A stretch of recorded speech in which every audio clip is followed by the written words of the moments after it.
Hello， 大家好，今天的视频呢没有什么特别的。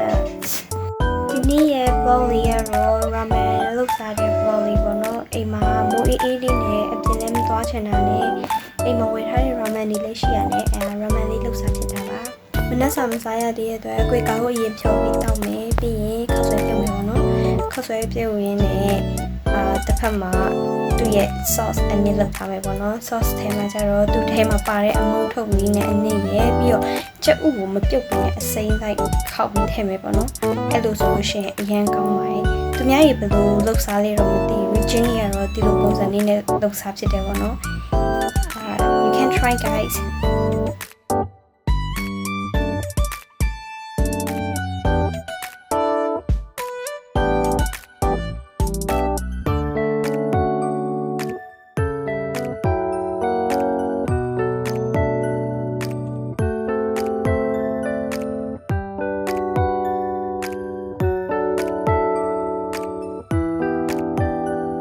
ပြီးတော့ဘောနော်ဟိုနေ့ကစီတီဟောသွားပြီးတော့မုံရင်းချင်လေးဝေးခဲ့အမေရဲ့လက်ရလေးလွမ်းနာနေဆိုပြီးတော့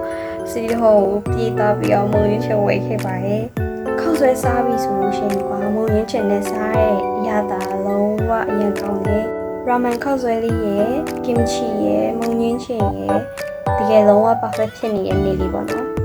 那个它的味道也很香也很好吃一样做我妈妈做给的我也很满意的。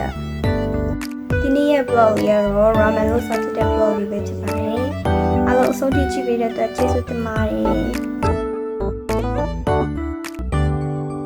။谢谢大家，再见。